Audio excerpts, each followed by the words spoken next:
Take a walk down by the sea, picking up colored shells in the sand. Well, good morning. So I've left Lake Worth, got out the inlet or outlet or whatever with no issues. The Coast Guard's just issued a small craft advisory. What they're stating is, I guess, the swell from that tropical storm that's kind of dissipating out in the Atlantic is the swell's coming in today over the next 24 or 26 hours. And along this coast, right here in central and southern Florida, the Gulf Stream is very close to the coast. So when the swell meets the current, because the swell's apparently coming from the northeast, kicks up big waves. Anyways, I'm starting to get a little bit of a swell where I am right now, but not that uncomfortable. And I haven't even got the sails up because there's just no wind. I mean, some people will put the mainsail up, but if there's no wind at all from either direction, then your sail's just gonna flap back and forth. I mean, if I had huge seas right now and no wind, I probably would do that. But right now it's not too bad. So other than that, it's a gorgeous day, not too hot yet. I haven't had breakfast yet. I was up at 4 o'clock this morning, just tidying up the boat, putting things away. I had some solar panels just sitting on the deck. I decided to put them on one of the cabins on an old sheet, because I didn't really want them bouncing around. Who knows what kind of weather you're going to get into, so I don't need solar panels flying off the boat. Yeah, so really hope that swell doesn't cause problems, because once you're out here, even they're reporting that the inlets are going to be a problem. So if I wanted to go in an inlet and the current from the inlet is going out into the ocean and the swell is going in, that creates very hazardous conditions. In other words, for a sailboat particularly, because we can't go really like above 5 or 6 knots in these inlets, and the waves will pass you. So what does that do? Your boat can actually, let's call it a broach. They just kind of goes on its side. It can't keep up, and the wave kind of puts your boat at a 90-degree angle to the wave, and potentially could be a disaster. So I'll be staying out of the inlets along the Florida coast for now. Anyways, I'm looking forward to getting north. I'd like to get up to Morehead. I don't really have enough fuel to motor the whole way, so hopefully I can get some sailing weather. Well, there's West Palm Beach, or the remnants of it. Well, guess what? I'm actually having some problems with my autopilot. So about 20 minutes ago, the boat just took a dive to port, and this is the old autopilot control head, and it went off, turned about 30 degrees to port. And so luckily I had a spare, and here's my Navionics track. It's like, what the frig? So I don't know if it's an anomaly there. I'm out by Fort Pierce, so could there be some magnetic anomaly down there? It's about 10 miles off Fort Pierce. I don't see anything on the chart, but I mean, I don't know what's going on. But anyways, I decided to install this thing it really needs to be calibrated, but at least it's holding the course right now, which is good. And there's a few new features on it. I mean, it's nice LCD display, and it's got the speed over ground in knots, and then I got the depth, which is kind of nice there, and actually matches what's on the chart plotter over there, and then the true wind speed. So it would be nice to have the apparent wind speed. The only problem right now is the magnetic bearing is off. It doesn't match my magnetic bearing on my compass here, so I guess that's got something to do with the calibration. So I decided to swap it now while it's still daylight, and then let it run for a couple of hours and see how it's working. But it's kind of worrisome. Luckily the sails are fairly balanced, and I turned everything off and the boat just sailed by itself. It didn't actually sail this angle of, but it sailed, it was probably pointed up to 35, 40 degrees apparent, which is fine. It's nice to know that the boat will actually sail on its own without an autopilot. I've tried it before and it wasn't cooperating, but as far as beating into the wind, it seems to handle that okay. I noticed that on my Mirage too. It would really sail nicely if you were beating up into the wind. And so, anyways, that's what's going on. The swell is starting to get a little bit larger, but not anything to worry about. But it's like sailing uphill. It's really kind of hard to tell, but I mean, in some cases the swell is probably about 5 or 6 feet, and I mean, in between the heights of the waves or the swell is 16 seconds, so you really can't really tell that much, but kind of slows you down because I'm actually sailing kind of at an angle. The swell is kind of coming at an angle here, so but I've got the motor turned off and I'm doing anywhere from 6 to 7 knots, so can't really complain about that. I'd like to conserve my fuel. I don't really carry that much fuel on board. Yeah, I got about 60 gallons, a little over 60 gallons. That's maybe give you a 60, 65 hour runtime, maybe 70 if you don't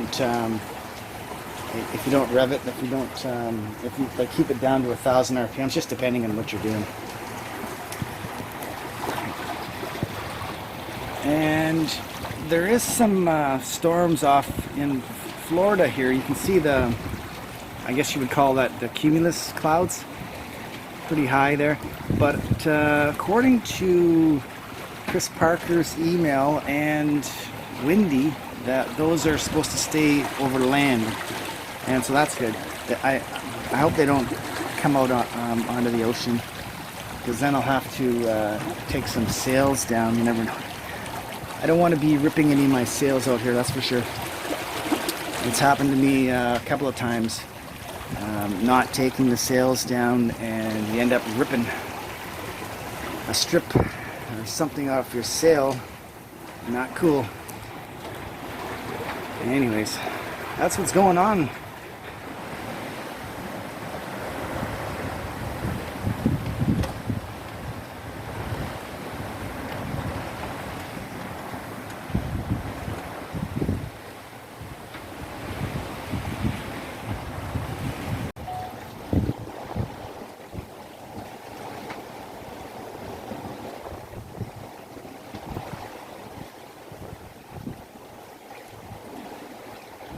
So this thing just snuck up on me. I could hear some rumbling.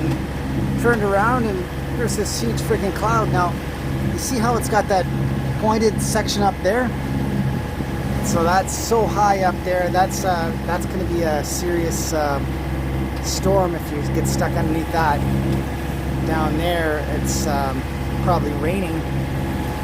So there'll be some serious winds associated with that. So I am just powered up the engine and try to get out of its way. Well, what is going on today?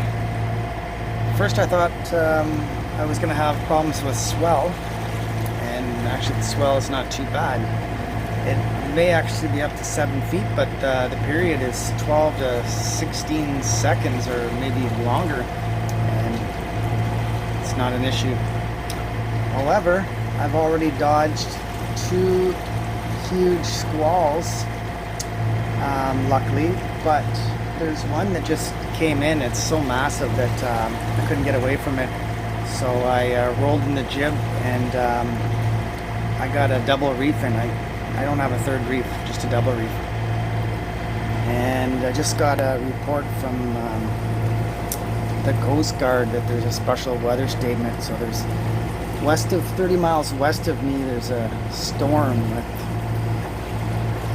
it's a hailstorm, 50 or 60 mile an hour winds. They're telling people to get down below, don't drive your car, find a safe place in the house. And here I am out in the Gulf Stream.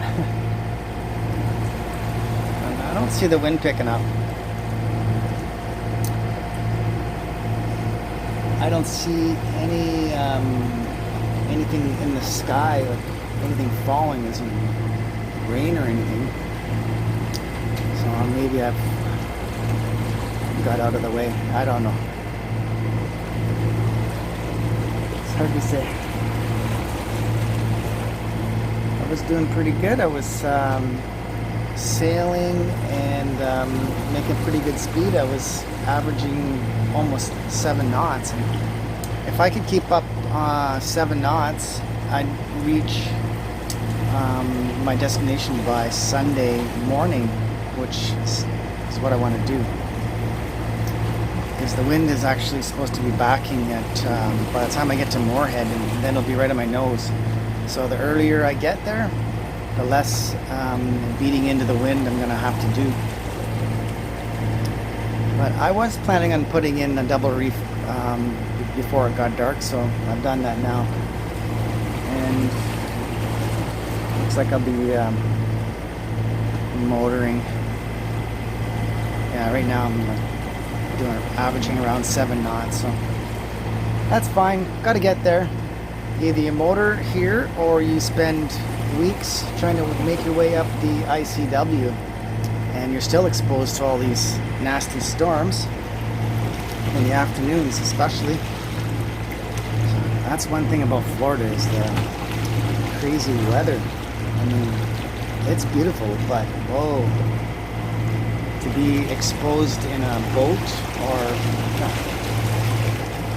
that can be kind of scary. Sometimes nothing happens. I mean, a lot of times nothing happens. It's just a fear that gets into you. But I don't know. I'm looking forward to getting north. We got another over 500 miles to go yet. That's a sailboat for you. Sailing slowly. Well, it's almost dark now. It's starting to cool off. The ominous clouds just passed me over maybe about 15 minutes ago. And they are very ominous looking, but they didn't really provide a huge amount of wind. I had 20 knots apparent, and I just kept that wind on my stern port side, and I just have my double reef and just rode it out. So basically that's what I was kind of told, to just steer away from it and put it on one of the quarters of your boat, and that's what I did. I'm still comfortable. Let's see, I'm doing about 5 or 6 knots on average right now. Oh, all right. I see some lightning. Oh no, it's not lightning. I have a a little light that I bought in Dominican Republic from a gentleman who I met at Andrew's. I forget now what the name of that restaurant was. Anyways, it'll come to me. Anyways, he was selling these little lights for $20, and they're solar charged, and they're motion sensors. So it just came on there, and I thought, holy crap, there's lightning coming up in front of me. But no, that light comes on. Anyways, it's a really handy light. If you're going to be having a boat, I would say get one of those, because it's so nice when you display it by the cockpit and point it around your cockpit, and then you come in to return at night, the cockpit gets lit up. It also probably would scare away some would-be thieves. And interesting enough, I've been following a Luperon Facebook group, and I guess they're having more problems, or they had more problems. I left there March 14th, I think it was, and some Russian, and he had some nice boat, and his crew showed up, and they were robbed within hours of arriving. And he didn't get much help. Not the local police didn't even investigate. They didn't even take one fingerprint. He took some pictures of footprints, and and he lost $5,000, over $5,000 US, apparently. So it's a lot of cash. But you know, you gotta lock your boat, and you gotta hide your shit. I didn't have cash when I was in Dominican Republic. I didn't have any. I spent all my money, so I was just using debit machines. So apparently this thief only wants US cash, because there was another lady who got robbed, and the thief left behind the pesos and just took the US cash. So he's very picky. So I don't know. Somebody's watching the other boats and boaters. People do drink a lot in Luperon. They say Luperon is a drinking town with a sailing problem. That's what Andrew says, anyways. Yeah, so I don't know what to think about that situation. It's been more. I've sailed all the way down to Grenada, and never had any problems. But as soon as I got back to Luperon, there was all kinds of, not all kinds, but a few stories and a few events that happened while I was there. So obviously there's somebody swimming up to boats and looking for money. And even now, I guess, serious desperation. But the odd thing is, the local police department doesn't even want to get involved and investigate it. I guess there's not enough money involved. I really don't know what to say. I don't think it really hurts. I don't know who it hurts. This last guy that got the $5,000 robbed off his boat, he had a big. He's got a YouTube channel, so he dedicated one of his episodes to this whole Luperon theft, and basically he made the town look sketchy. I enjoyed it, but I mean, yeah, you got to watch yourself. Well, anywhere in the Dominican Republic, they're always looking for ways to lift money from you. Oh boy. You can lose a lot of money there. You gotta watch it. But you shouldn't leave they should seriously figure out a way to hide cash. Like another lady had she left her cockpit unlocked, but she had a safe, and the safe wasn't even locked. So the thief came on board, swam on board, and couldn't get in the safe, and it wasn't even locked, and broke the safe open. And I don't know, she lost, I don't know, it was a couple $100 or $2,000, but it really scared her and traumatized her. So it's happened to a few people in Luperon, unfortunately. What I think they should do is there's a French island, I can't remember the name of it right now, but on the Windward Islands, it's not Martinique,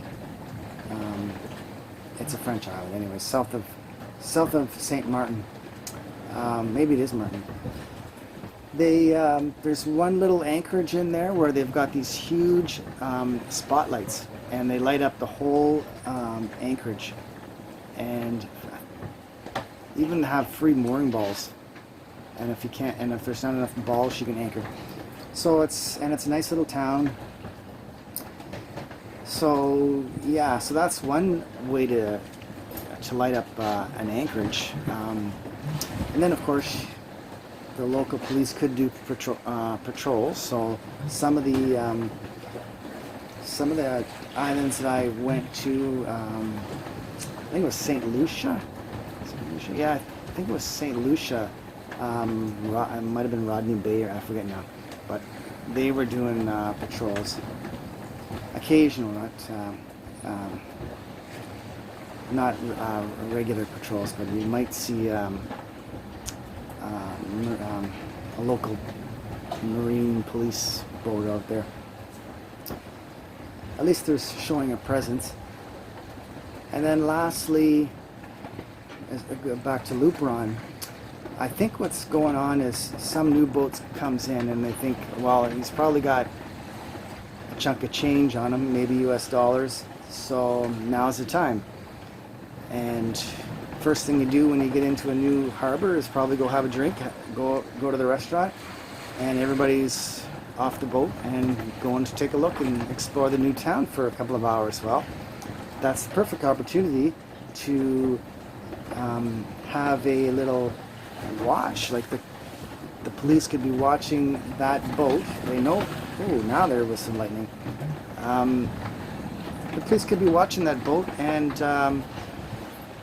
as soon as somebody gets aboard, they can snatch him and finally catch this guy. Anyways, I'm gonna watch that lightning. It's still kind of sitting over, I would say, oh no, okay, so it's all along the coast there. I better pay attention to that. Well, good morning. It's Friday, May 22nd, around 8:30 in the morning. So I had to get out of the Gulf Stream for a couple of hours last night. I was pretty well dead center and going up the Florida coast. And there was a storm that blew off central Florida and kicked up a northerly wind and waves, and lasted for quite a few hours. And so I decided to get out of the Gulf Stream, and while I was getting out of the Gulf Stream, I ripped my mainsail. I had a double reef, ripped it. I don't even want to go look at it right now, I'm just sick about it. It's one of these laminated sails, and obviously it's past its prime. I do keep it covered when I'm not using it, but I guess it's just too old, and I guess they have a shelf life. So I don't know. I'll just use, right now I'm motoring and I don't even have a jib up because the jib would be flapping. The wind's right on my stern, so I do have a whisker pole. If the wind picks up a little bit more, I could potentially pull out my jib. but I'm looking at the apparent wind off my stern, and it's like 4 knots, so there's no point in putting up a pulled out jib for 4 knots. It's just not going to do anything.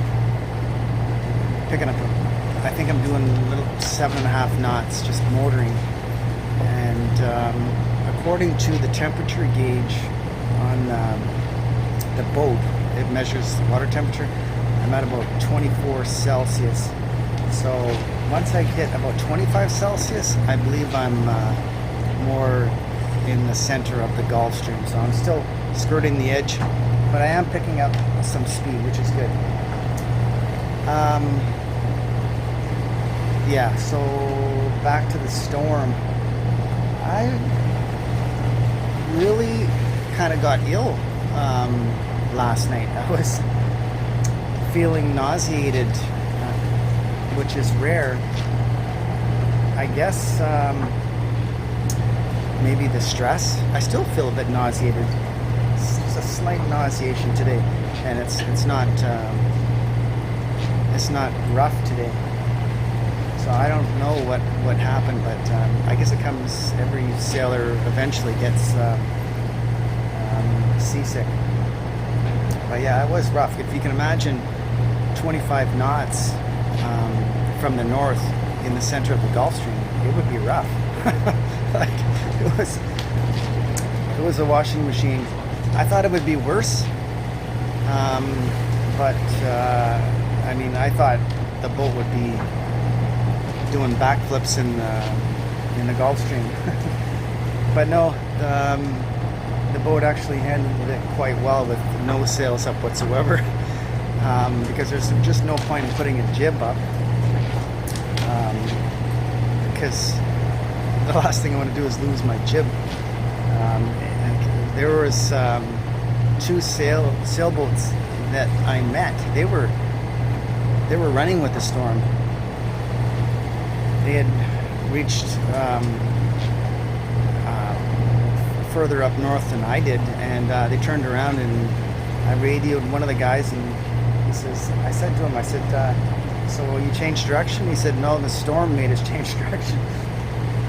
So they were running with the storm, and that probably would have been a good idea, but I had my main dangling, and it wasn't even tied into the sail bag, the sail pack, so I didn't want to start running with the storm, because the main would have just flew out, and it could have got even more damaged. I don't know how bad it is, but I could see a big tear in it. The thing with the laminated sail, I noticed, is you cannot put too much tension on a aging laminate sail. I had a double reef, and I mean, obviously it's just not built very strong, and actually I don't think it ripped on a seam. It just kind of exploded. The 2 sailors that I met last night that were sailing south, they said they were getting 50 knot winds, so they really got hit bad. Yeah, it was crazy. I mean, I would have stayed in the Gulf Stream, because where I was, actually there wasn't much wind. It was 10 or 15 knots on the nose, and I was fine. It wasn't even rough. But the amount of lightning and thunder around me was scaring the crap out of me. Like these big jagged thunderbolts where, I don't know, can't really measure it, but it was it looked pretty close, and they were all around me, not all around me, but they were more on the north and the east. So I decided, well, maybe I'll go west and get away from the electrical storm. Well, as I went west, I got into the stronger winds, and that's when my main ripped. Anyways, yeah, it was kind of scary, to put it mildly. And I'm trying to listen to the VHF. Like they have a weather button that you can get weather on it, but it seems to be more coastal weather, and I'm in the Gulf Stream, and you might hear something about the Gulf Stream, but I don't know. I think there's 9 of these weather channels, and I don't. Some of it's repeated. I don't know. I'm not really sure where all the weather comes from. Some of it comes from Florida, not from the Coast Guard, but some weather service, U.S. Weather Service. And then one of them had some Georgia weather.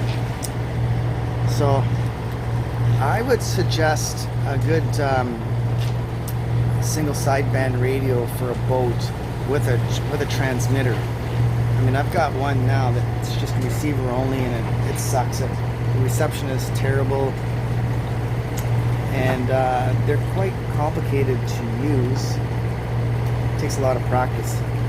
I just can't seem to pick up Chris Parker on it very well for whatever reason. And of course, once you're more than 8 or 10 miles offshore, your cell service is cut off, so you can't get any weather from your cell. And I think I'm 30 miles offshore now, so I won't see I won't be able to get cell tower connectivity until Sunday morning, Sunday afternoon. I was heading to Morehead, but there's the wind is backing, and it's going to be coming from northeast, and I'll be traveling to the northeast, so basically I'll be getting hit with wind right in the nose. If I have enough fuel, I could try and get to Morehead. We'll see. Otherwise, I will make a left-hand turn and go over to Wrightsville Beach, and that's still a pretty good place to land, because there they have a nice anchorage, and there's a little town there that you can stock up on groceries and restaurants, whatever. I don't really know what North Carolina is doing as far as COVID-19 goes, but so anyways, from there I can fuel up, and then I can do the ICW over to Morehead, and then continue up to Norfolk through the ICW. I don't think I'm going to go on the outside to Norfolk. Yeah, no, I don't really like doing the ICW, but actually this part of the ICW has high bridges, and there's not too many gotchas. I mean, between Wrightsville Beach and Morehead, it does get pretty narrow. Like, you can actually run aground if you don't stay in the channel, of course, which did happen to me. So, and there's the anchoring spots are not plentiful because it's just dredged out. It's basically dredged out. So, did they dredge out an anchorage? No. So, there's one. Yeah, you really got to watch out for plan your anchoring spot between Wrightsville Beach and Morehead. There's a ship just east of me, but my AIS alarmed me, which is so awesome. Like, it works so well. The Vesper, it's a collision detect. It's amazing. But he's speeding along pretty good, around 10 knots or more, and he's going to get ahead of me.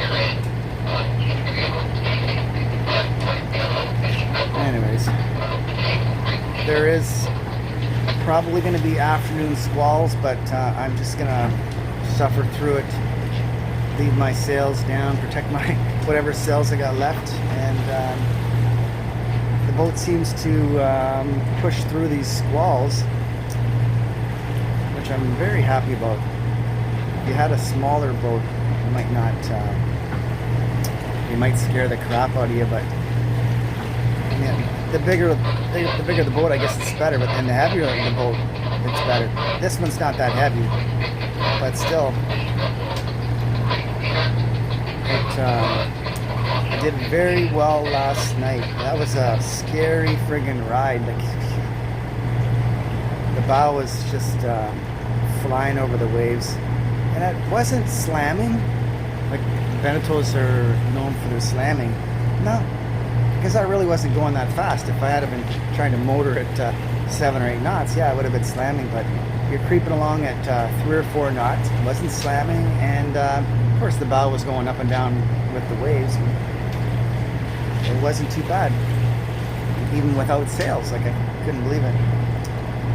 Just, I had myself tethered in, had the life jacket on, and you just had to hold on for dear life. You didn't want to trip or fall or anything, but yeah, it was manageable.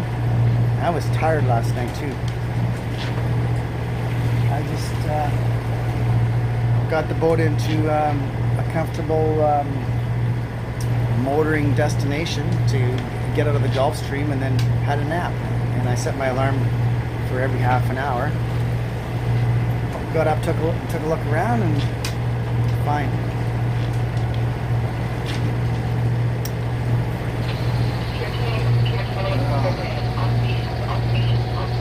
Constant warnings on VHF.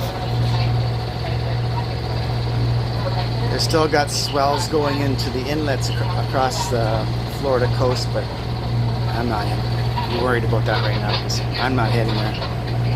Well, here's a view of the Navionics chart here.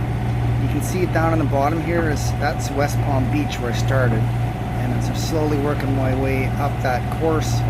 And the reason that's got that curve in it is because that's the Gulf Stream, and also my insurance states I cannot go further than 100 nautical miles from shore. So that's what I'm doing. I'm just staying in the Gulf Stream, and then up there where that top flag is Morehead. So I got another 373 miles to go, and if I can keep up 8 knots, I'll arrive there Sunday morning. We'll see what happens. And right now I'm doing 8.6, so yeah, just flying along with no sails up whatsoever. Because I just checked the apparent wind, and basically the apparent wind just kind of spinning around, so no wind today, not right yet anyways. Hopefully something picks up, but honestly, if I can just reach my destination, I don't care how much fuel I burn, as long as I have still some just to get into port. Well, I finally got a look at my sail, and I think I know what happened, besides having too much wind, but I found out where it failed. On the second reef point, they reinforced the reef points using these overlaid pieces of triangle material that ultimately looks like a spiral, and that reinforces that grommet or ring or whatever you've got for the reef point. That held quite well, but where that spiral section, the reinforced section, meets the normal piece of canvas, that's where it failed. And when I got in that heavy wind, the sail was probably flogging like crazy, and I couldn't. So I had enough tension on there, but just the sail was overpowered, and perhaps, anyways. So that's where it's weak. That's the weakest point, and that's where it started to tear. And once it tears there off the back, then it goes further up. So maybe 6 feet. Seems to be horizontal tear, which I think can be repaired and can be reinforced. So if I wanted to, I could have that done. It seems like every time I take it in to have a repair, it's like $500. It doesn't matter what's going on, it's like $500.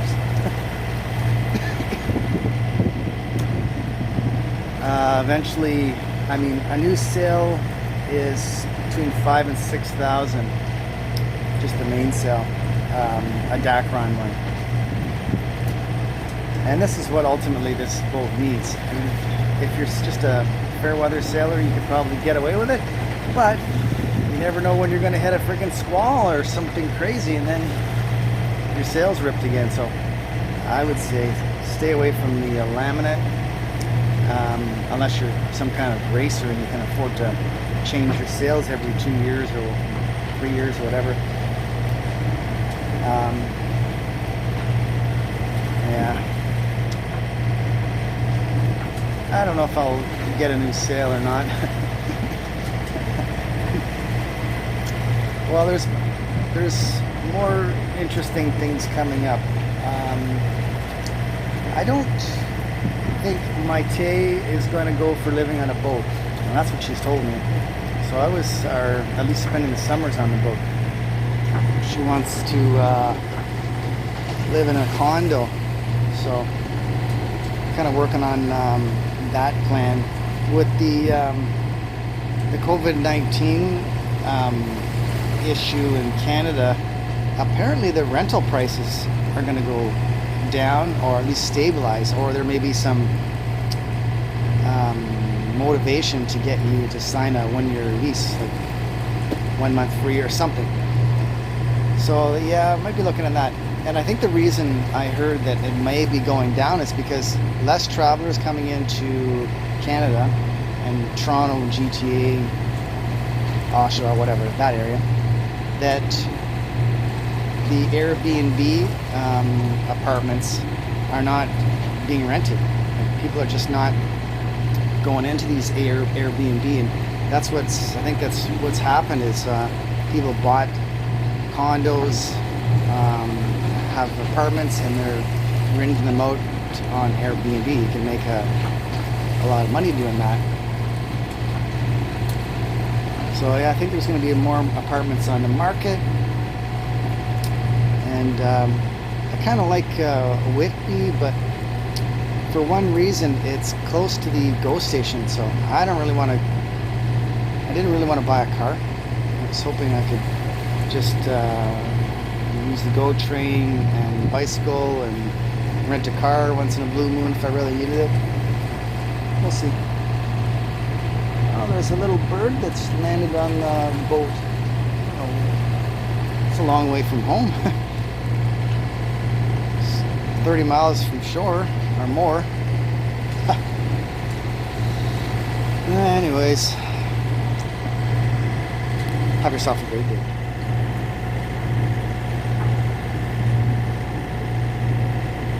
This poor bird really needs a place to land. That's incredible. How you doing?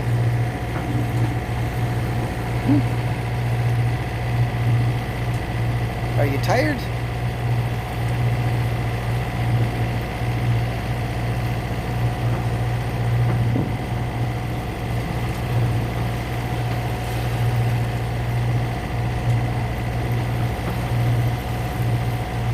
I guess when you're so tired, you're not afraid. Because you're just flying around here. I don't know what you're doing out here.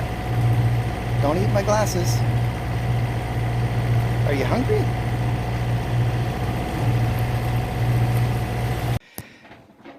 Well, I just checked the oil, and I noticed when I came back to the boat, I haven't run the engine for a good 5 minutes now, and I'm still doing over 4 knots.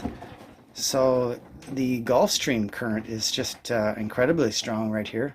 I had no idea that you'd get 4 knots out of it. If you look at Windy, they have a feature on there to check the speed of the current, but usually it's, you know, like 2.4 or something. But look at that, 4 knots. It's amazing. It's Friday afternoon, the 22nd of May. I decided to speed up a little bit. Still not enough wind to sail at all, so I'm still motoring. So I'm averaging almost 10 knots, and that should get me to off the coast of North Carolina tomorrow morning, or probably tomorrow around 1 or something like that, 1 or 2. And then I'm gonna beeline it for Morehead, and when I do that, I'll be out of the Gulf Stream, so I'll be slowing down. But Sunday morning, like I was saying earlier, the wind is supposed to be right on the nose, and it could potentially be up to 25 knots gusts. So I'm hoping that I get there soon enough before all that hits. So if I get to Morehead by 6 or 7, 8 o'clock in the morning, I might be okay. I won't be forced to motor into that type of those conditions. I mean, I was looking at going into Wrightsville Beach, but seriously, it's a fine anchorage and everything, but to get from there through the ICW over to Morehead, there's really no good anchorages. It's so narrow. I looked at the chart again this morning and it just sucks. I mean, it's just a long slog. It's about 60 miles, so it's not something you're gonna attempt to do during daylight. Once you're in Morehead, it's not really an issue to get up to Norfolk. There's lots of places to anchor. They're well spaced out, and seems to be the channel seems to be wider. Anyways, that's the plan. And yeah, I'm about 80 miles off the coast of Florida right now, and I don't see any major squalls yet. So that's promising. You never know what could come, but so far looks fairly clear. A few minor little fluffy little clouds. They don't look dangerous at all. So I'm happy about that. The temperature of the Gulf Stream is getting warmer actually where I am right now. I've never seen it go up to it's 27 Celsius. I don't think my gauge is calibrated, but it's anywhere when I'm not in the Gulf Stream around 23 Celsius or 23, and now it's 27. So that's a huge spike in this Gulf Stream. The water really gets warm. I don't know where it's getting its warmth from, but I'm assuming it's getting it from the Caribbean. It seems to just stay hot on its way up north here. It's nuts. Well, the wind has picked up. Right now I'm getting about 10 or 15 knots apparent off the starboard side, so jib's out. And I've noticed that the swell, the period has shortened, so it was maybe 12 or 16 seconds before, and now it's down to like 8 seconds. Still manageable. The boat still can sail, motor over top of it, no problem. Not a huge performance loss. With the jib and the motor, I'm almost able to maintain 10 knots without pushing the motor too much. I think I'm running around 1800 or 1900 RPMs. So I'll do that for another 20 hours at this direction, and then I'll get out of the Gulf Stream and head for Morehead. Hopefully I would have the same wind conditions, but you never know. We'll see what happens. So far the skies are fairly clear, nothing ominous, and no lightning or thunder seen or heard, so that's positive. Day 2, it's around noon now. I transferred 10 gallons out of the jerry cans into the main fuel tank. I'm actually running low on fuel. I suspect I got about 30 gallons in the tank. My fuel gauge that I have in the main tank right now is not the original one, so it's not 100% calibrated. I tried my best to do it. It's not the original one, but it gives me an idea. At least I know when it's full and when it's empty. So I'm kind of using using that as a baseline. I know the tank has 50 gallons or 53 gallons, and it's over half now, so I think I got about 30 gallons left, which is good because Navionics app tells you how many hours based on your speed, which is pretty cool. I mean, you can do your own calculations, but it's got this real-time calculation that tells you how many hours you got left to go. So I think they need to make a slight modification to it. So they should, because the boat speeds up, it slows down, speeds up and slows down. So that number fluctuates every 5 seconds, or every couple of seconds anyways. So they can work on that to smooth that out. But my Navionics chart plotter does a better job of smoothing out the speed over ground. So I'll use that, I'll throw that into a calculator.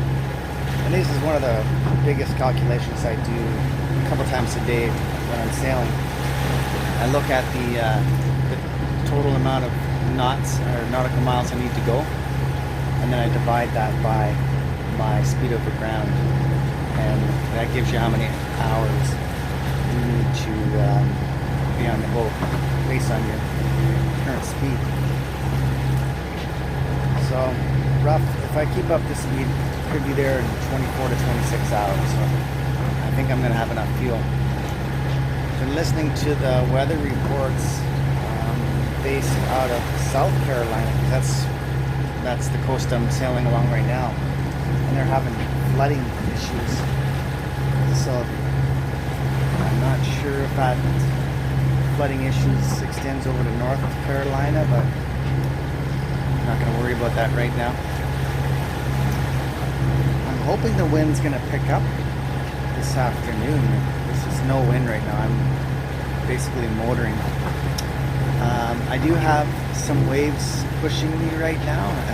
I guess the storm, I don't know where those waves came from, but I'm not dealing with the northeasterly swell that I had yesterday. So that's good. And now I've got waves actually giving me a bit of a boost. So wonderful.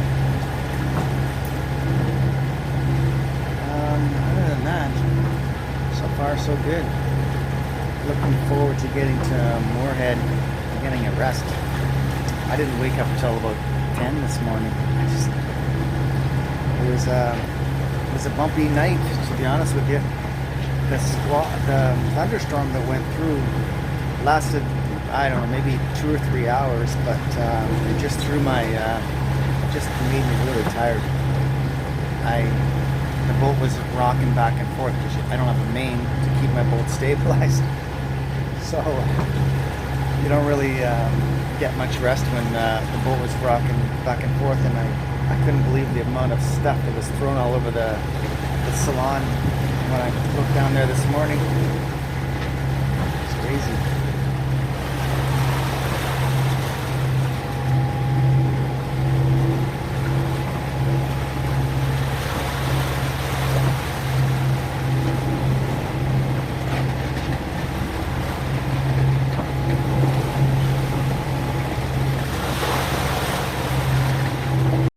Well, good morning. Day 3. I had an uneventful night last night, which is great. Managed to get a few hours sleep. The sea was still pretty rough, and I couldn't tell honestly how much fuel was in the fuel tank. The fuel gauge was going from quarter tank to empty, so that had me pretty worried. So the wind actually veered around to the beam on the port side, so I put the jib out and just shut the engine off for maybe 4 hours, and I was only doing like 3.5 to 4.5 knots. It's going pretty slow, but it allowed me to rest up a little bit more.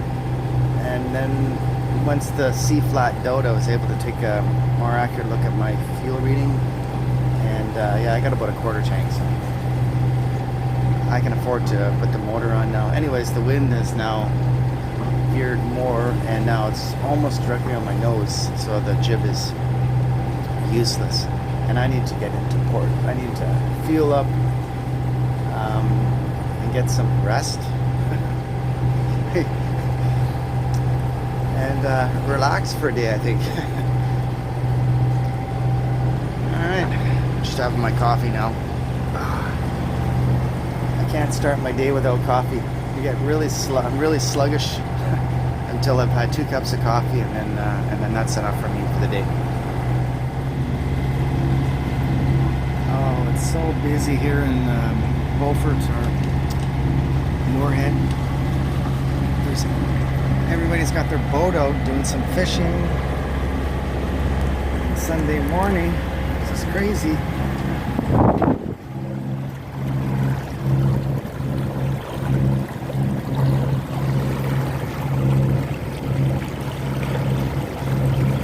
I don't know. At least 100 boats around here. And it's still early yet, I guess. I tried getting into one fuel dock, but he says there's no space. Can't. He says I got so many small boats at my marina, I can't even get you into fuel yap. So, anyways, I found another spot that's available. He says get here before noon because he says it gets really busy at lunchtime. So, look at everybody's just flying out the channel right now. Nuts. Well, I just fueled up over there. People are very friendly and this food smelled amazing, but I can't find a slip if my life depended on it right now. Everything is booked up solid because the long weekend just can't be had. So I guess I'll just head north for an hour or two, find an anchorage, and then have a nap. Take a walk down by the sea, picking up colored shells in the sand.